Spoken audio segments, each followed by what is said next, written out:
Wow, there was a weird echo effect going on here. What is happening? Echo effect going on here. What is happening? Echo effect going on here. What is happening? Echo effect going on here. What is happening? Oh, that's what's happening. I was like, Internet Explorer apparently was on. Sorry. That explains a lot about what was going on. I was about to say, I was looking at the wrong computer and making sure that all of the windows and everything were open, or closed, rather. Okay, speaking of windows open or closed, hello everybody! I've got the chat window open, I've got my camera open. We're gonna be doing one dungeon today. We're basically right before acquiring the next character. It's basically, from my understanding, locked in the next dungeon. And I'd like to get a head start on having that character in my party, just so that we can go ahead and just, if we need to off-stream level them, we can go ahead and off-stream level them. But I'll be on for about, like, however long this dungeon takes, then I'll get off, and we'll be done. Alright, so let's go ahead and get started. Let me just go ahead and make sure I've got all the right windows pulled open. Let's see, this location looks like 7th floor of this dungeon is going to have a tiny metal, so I have to make sure I claim that. And let me get the other guide pulled open. We can close the East 4 guide. How about that? It's still open. It doesn't need to be open. We're done with that game forever. So let's see here. Dragon Warrior 7.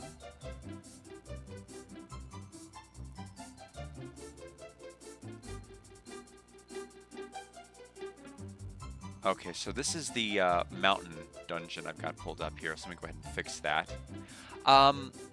Running Wild Video, welcome back. Good to see you. Just about to get started back into my Dragon Warrior 7 save. I just have to pull open where I am in the actual guide here.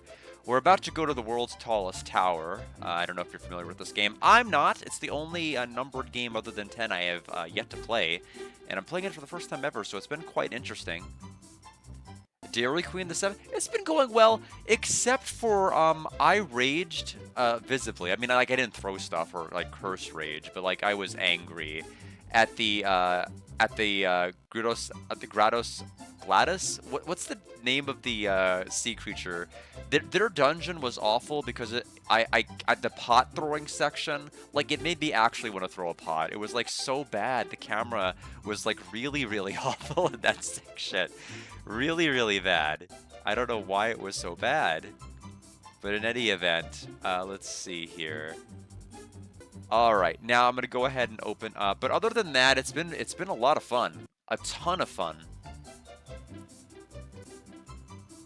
So let's go ahead and get the guide pulled up and the game pulled up. And we'll be playing until I eventually just have to stop.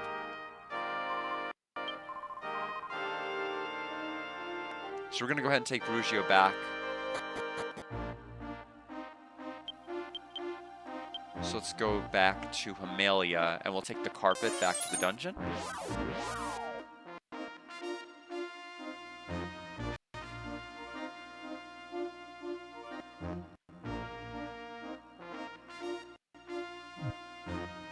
What about you? What have you been up to, Running Wild Video? You've been playing any games lately?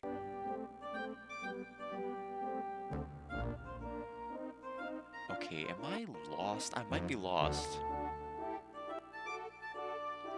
Let me warp to, Oh, no, that's the path right up there. It's right up there. How do I get there? Do I just, maybe I should just return to the actual Metal King's location. Hello, Arch Brigade! Looks like you're the first time here. Hope you're doing well today. I'm playing some Dragon Warrior 7 on the PlayStation 1. It's the only mainline game I've yet to play, other than 10, of course, because we haven't gotten 10 localized. But if it ever was, I will probably play it. But the last game I played, a number was 11. The last one non-numbered was Monsters. I played an actual card on my analog pocket. I did not like the wild stat. It's like Pokemon, except like if you leave any of your Pokemon in the PC, they will hate you forever, which is like I think pretty traumatic for a kid. Like you wanna be able to try different type experimentation and like Pokemon and like your creature's not listening to you. Pretty frustrating, I thought. So that really killed my interest in that game, but I do like the mainline series quite a lot. Oh, you found it by watching Shining Force of the Game Gear. Now that was a fun game. Sword of Haya I did not go into it expecting a whole lot. It was like Alex was the one who recommended it, and it was like one of his top games of all time. And it's like it's such a pick up and play game. I was amazed by it. I was really amazed at just how easy it was to play. I'm definitely going to play the other games. I just don't know when I'm going to get around to doing it, but at some point I will. I'd like to play Shining Force 3 on the Saturn because I have my Saturn. I haven't played it all year in 2024. You're making your own game somewhat inspired by it. Oh, interesting.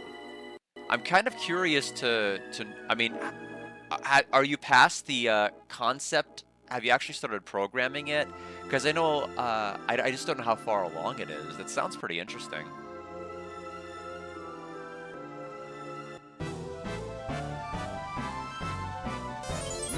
Okay, so Column Man was an actual, looks like a mini-boss in the last section. We actually fight them here.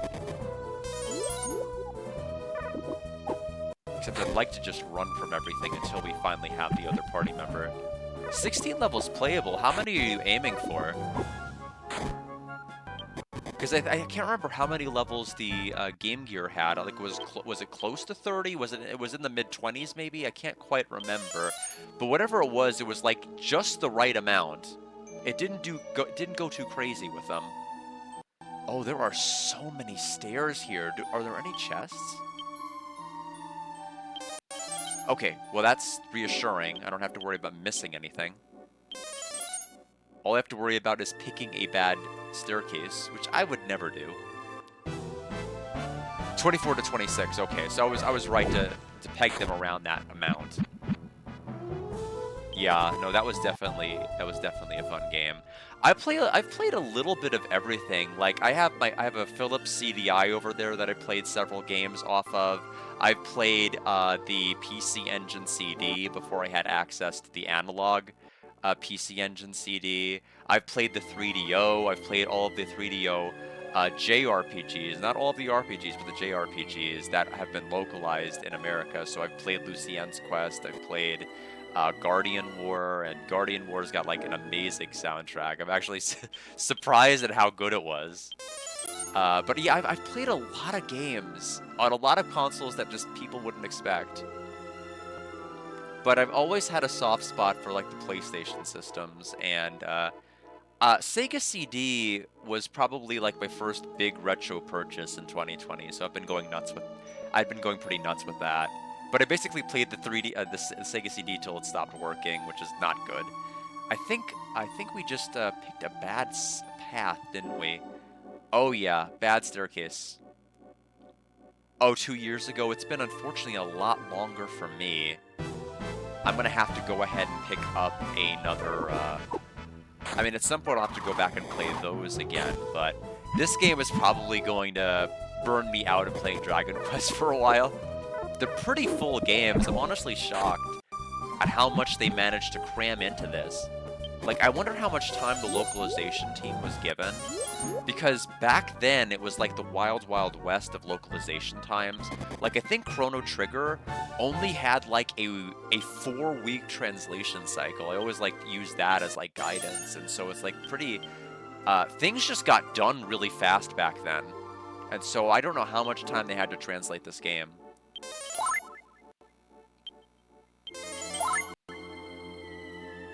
Yeah, no, 3 was definitely more of a big game, but the later ones just got really, really big. Like, this game, I'm surprised. Like, I don't think I'm gonna be anywhere near the end of Disc 1. Like, if I was on, like, a Part 10, Part 11 stream of Final Fantasy VII, as long as Disc 1 was in that game, I feel I'd be close to a disc change by now. But I'm not. Okay, so, I don't know how to get those chests on the other levels. I need to figure that out pretty quick. Let me see if I can get to the tower.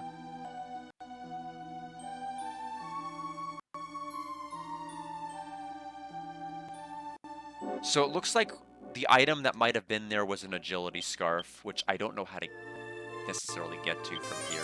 No treasure on this floor, so they're pretty spaced out. Yeah, the graphics on this one is pretty nice. I hear that they cleaned up some of it on the 3DS. That or was it the DS? I don't remember what it came on. I've only ever played it on this for the first time now. But yeah, it looks very good. It came out, I think, while the PlayStation 2 had already released. Very late release date. There's the other staircase. So this is a pretty, it looks like so far, straightforward dungeon. Okay, there's a chest over there, which I am a little suspicious about. One unopened chest.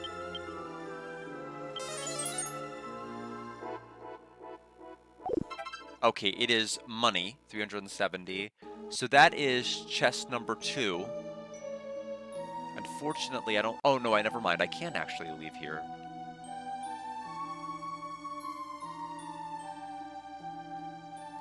But yeah, this game is really, really big. The one thing that I do find kind of curious is that it does lock class progression towards levels, at least in Disc 1 from what I'm hearing. So like if you're too high level, you'll just stop gaining class EXP. So it's like one of the few games where you're actually going to want to run from like Metal Slimes rather than letting them run from you. Which I think is kind of funny. Like, let's see how you like it. But they're called Metal-y, actually, in this game, or not Metal Slime, but... There are maybe, like, 2 of the past areas so far that I'm like, I think this area is gonna be the most forgettable out of all of them, and we didn't really need this. But, so far, it's flowed fairly well. Haven't had any major gripes or issues. Other than the camera. The camera doesn't always turn the way you want it to turn. It is a slow turn. They have the ability to zoom out with the square button while you're in town.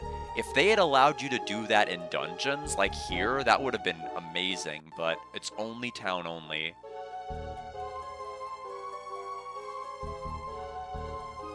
Yeah, I think it's definitely bloated in that there are a couple of areas that just don't really matter a whole lot.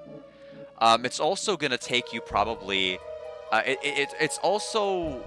Probably you're looking at about like 3 hours, 4 hours until you have your first encounter in this game, as bizarre as that may sound. Now, if you were playing like a more modern game like Persona 4... I guess Persona 4 isn't really modern anymore, huh? I should back off of that. Like, or Persona 5... then you would probably be more used to like having your first real battle and doing dungeon stuff like 3-4 hours in. But yeah, this game like pretty late to actually start fighting stuff. I can't rotate up, sadly. It's just side to side. I wish I could rotate up. Yeah, I know. Unfortunately, this area's gimmick apparently seems to be a maze, which I'm not not really a big fan of, unfortunately. Especially when you can only rotate the camera left to right. There is a chest here, which is great. Can't wait to find out where it is.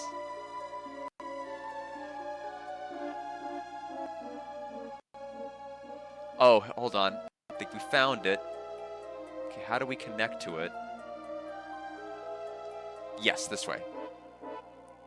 So this is the tiny metal.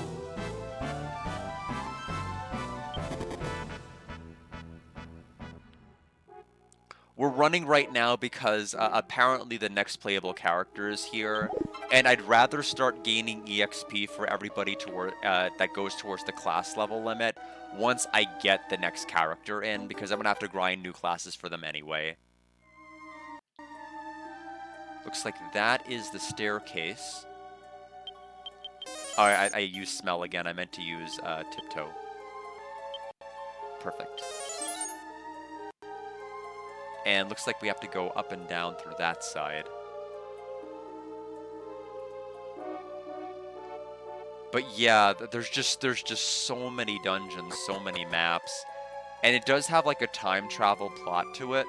So you do get to see how certain actions influence later events, which I think is kind of neat. I always like it when games try to do that. It's just not a whole lot of games do it well or fully commit to it. So far, the game seems to be doing pretty well with it.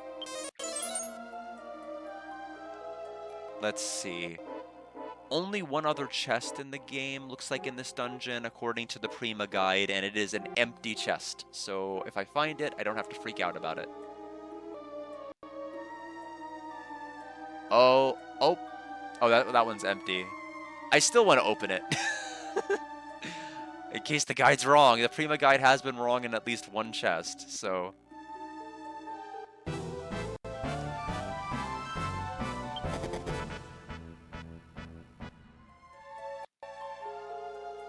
Okay, they were right.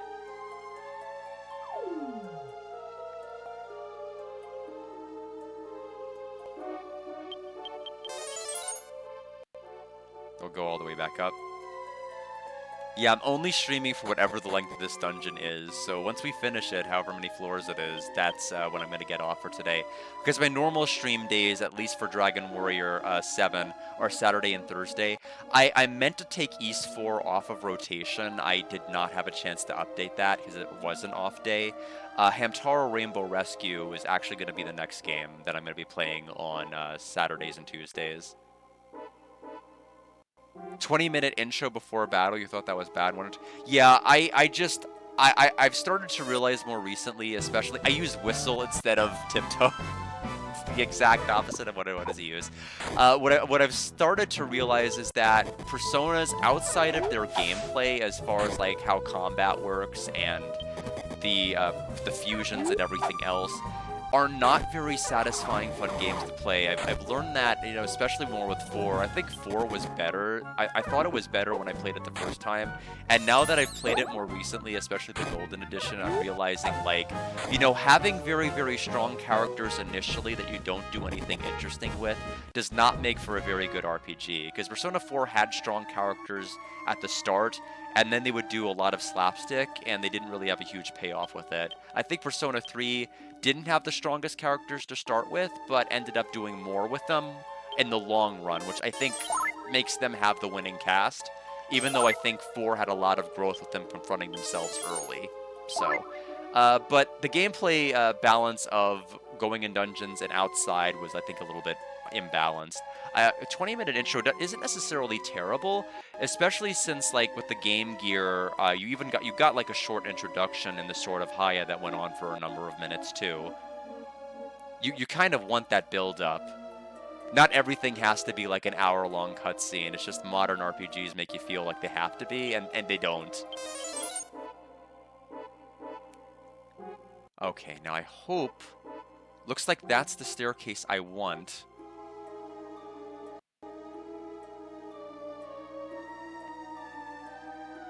What a very cramped camera.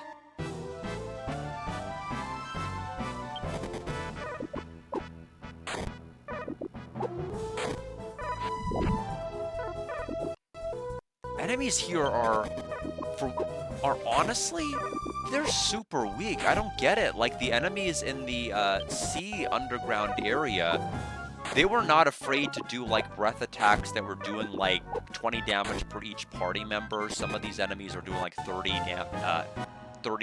HP a hit. These guys seem to be pretty tame in comparison. Maybe it's because it's a bigger dungeon? I don't know.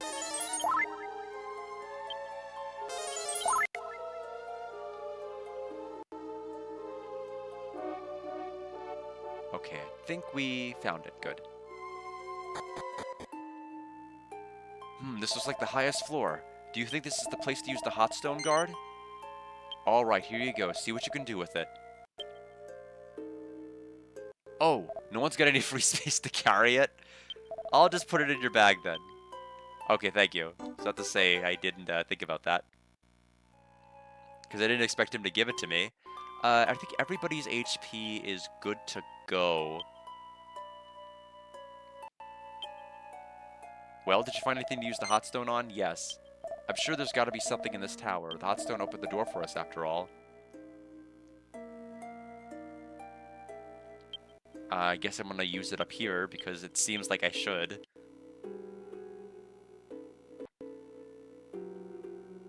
Okay, where is the hot stone?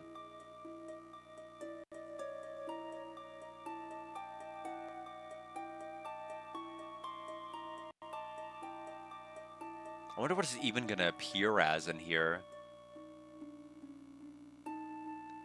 My inventory is just so big that I think it's pretty easy to overlook it. Oh, here we go. Guard held the hot stone up to the sky. It is slowly drawn away from Guard's hand.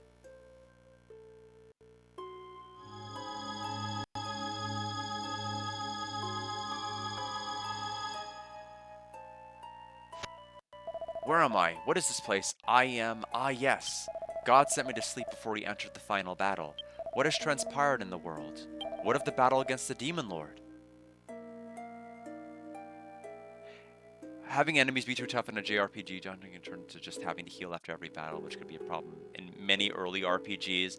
Yeah, I think the thing is that you want to have a good balance between being able to have combat and dungeons that are not too daunting and huge.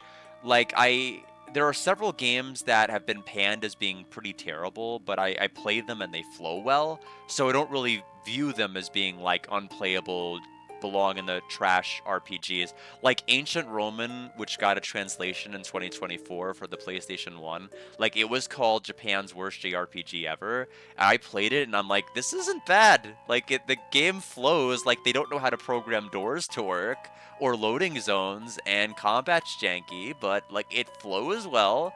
I made it through like 2 towns and 3 dungeons in like an hour. And like, how many RPGs can you... Oh, how many dungeons did you get through? Oh, you're still in the cutscene? Oh, sorry about that. You're playing a modern RPG.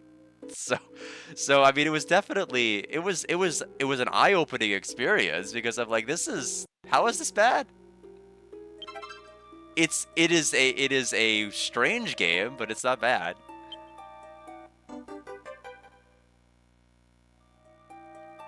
Was it you who brought me back into this world? Yes. Ah, indeed. Thank you, warriors. I am called Melvin. Warriors, there is something I must know immediately. What has transpired? Was the hateful demon lord slain? No. Surely you must know. Please tell me what happened to the demon lord. Yes. Guard told Melvin about the current state of the world. What? Impossible. God could not have been defeated. But you have no reason to lie. God sealed me away before the final battle. He was worried as to the safety of the world, so he kept me alive, hoping that I could preserve peace in the future. Perhaps God already knew his fate. I must find out more about what has happened. I'm still unfamiliar with this day and age. I'm perplexed, or preplexed, like I said, they can't perfectly translate everything, by the peacefulness of this world. Would you allow me to join you in your journeys, Guard, so that I may seek out the truth of what happened? Yes. Thank you. From this day forward, I will fight at your side. And at long last, party member 4... Since we haven't had 4 party members in probably like 4 or 5 streams. It's been a while. Alright, he is level 19. Epic hero. He has a steel sword, chain armor, bronze shield, and iron helm. Seems to have decent intelligence. I guess he's, it might be because he's part of the hero class. Is there anything else I need to do in this dungeon? Let me just take a look at this guide.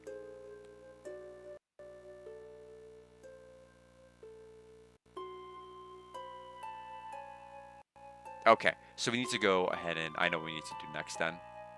Let's go ahead and talk to... This was actually faster than I thought it would be. I mean, we did it within, like, the 40-minute time frame I gave myself, which is good. Is that old man really the great hero? Yes. Then I suppose it must be true. What a shame. I was expecting someone a bit, well, younger. Alright. Let's go ahead and tiptoe. They make it sound like it can walk off the edge. Which would have been horrible if I'd accidentally done it on, like, floor 8.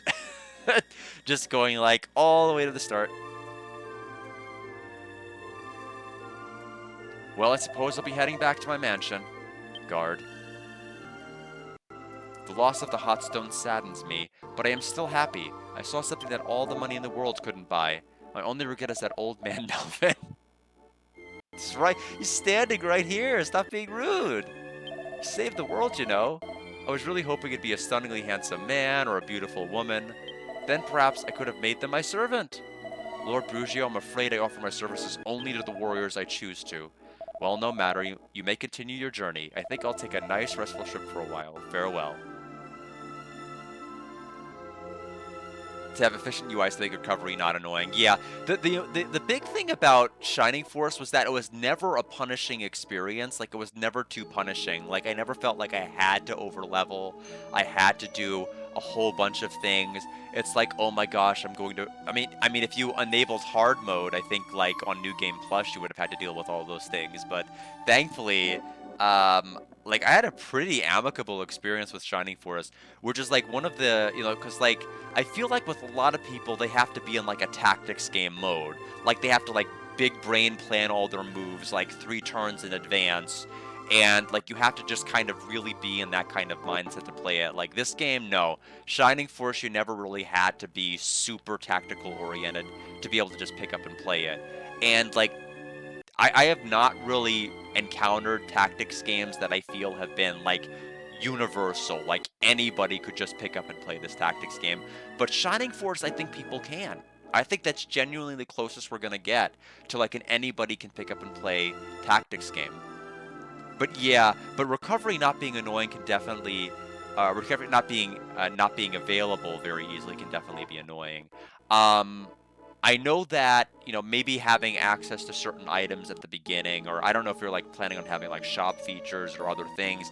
You probably are if you're modeling it after Shining Force, but I definitely think that'd probably be helpful to your project. I'm definitely curious about it. Like if you ever finish it, like drop a link. I mean, I want to take a look at it. Yeah, and I'm the fact that Alex still recommends the later games makes me think and be hopeful that they haven't lost that simplicity. They haven't overcomplicated it with 9 million different features that they didn't need. I think the only thing that really rubbed me the wrong way was like the lack of like a turn feature, like hero phase, enemy phase, because I'm like, do I move now?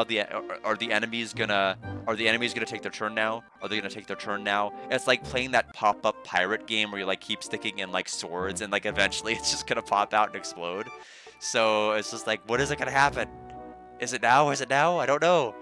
So that was like the only part that was like, I don't know about this. It seems like really weird to have like not have a clear turn indicator in a tactics game. Kind of strange, but no, it worked out. It worked out well. Hard modes were you could give me a that'd be kind of interesting. Let me see how I don't know. I don't have like a own Discord or anything. I'm trying to think about like how I could get this. I don't know if I could add you on Discord or something, but I'd definitely be interested in like, I don't want you to feel like pressured. Like I don't like, because I mean I don't like I'm not gonna probably get up and like stream me playing any sort of build or anything like that. So I don't want you to think like I'm gonna like roast it alive on stream or anything like that.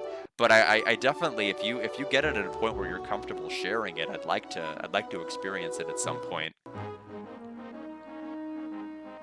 But let's see here. I need to go ahead and warp back to let's see. We're probably gonna want to end the stream at Dharma actually, because we want to see, does this guy actually have a class or no? Because I don't know if he does. He has Bang, Heal More, Expel, and Furmore.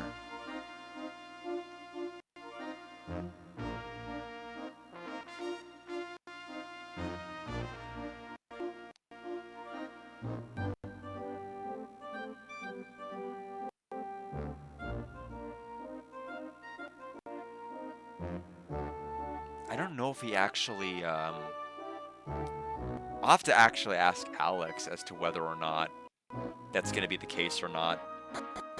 You'd email it using Google Drive? Okay, let me see if I can, give me a minute here. Let me whisper you. Actually, I may not be able to do it on OBS. Let me do it this way. I think I can do it this way. Let me get to my stream on my other computer and other monitor. And let me go ahead and like click here. Now I can whisper. I'm just gonna Let me just get this. There you go. I went ahead and whispered you. Yeah, I'm definitely curious. Like anybody that's a Shining Force fan and has taken inspiration from a Shining Force game, like that's definitely interesting to me. I definitely like to see what you've got. Yeah, I don't play games for like profit or anything like that. This is more of like a side thing for fun. Like I could never do this full time. Even 4 days a week can sometimes be a lot of a lot of pressure. And so, but thankfully, at least for the most part, 4 days a week so far has been working rather well. I think I do better when I react to people rather than react to gameplay. I like always being able to maintain a level of chillness when I play this game, although recently that's been a little bit tougher, but I think I've been getting back into the swing of things a little bit. But yeah, like if anything, I've been playing games for the opposite of profit because a lot of the games I play, I have physical media of. Uh, a lot only like a lot of the games that I can't like the only the ones that are like Japanese translations for the most part, or can only be played like on PC or something, are the only ones I'm not like getting physical editions for. I've gotten physical editions for everything else. So, but yeah, I appreciate you letting me know about that. Good luck with your builds, by the way. I'm definitely curious about it. As for me, I'm gonna go ahead and hit the save point here because I have achieved my goal for today, which was to I was like inches away from getting this playable character, and so I wanted to get like a little bit of grinding done with this character before it took too long. Or before tomorrow's stream. Tomorrow there is going to be more than just like 40 minutes. Tomorrow's probably going to be like at least 3 hours. So that'll be fun, hopefully. And we'll have Melvin a little bit more classed up. So I think everything should work out in that regard. Anyway, that will do it for today. I'm going to go ahead and end the stream. We're going to go ahead and see who's live right now. Looks like Alex is. He's playing Super Mario Galaxy. So I'm going to go ahead and host him. So I appreciate the company, Arch Brigade. I appreciate you being present here. Running Wild Vidya, thank you both for stopping by today for this very short stream. Blink it and you miss it. Barely constitutes a part 11, but that, lo and behold, that's where we're at. So I'll be back tomorrow with the actual stream for Dragon Warrior 7, where we're actually going to make story progress beyond just getting this character. So for those interested, I'll see you tomorrow. For those not interested, you might be interested in Amtaro, in which case I'll see you all on Saturday. Thank you. Have a good night as well. Take care, everyone.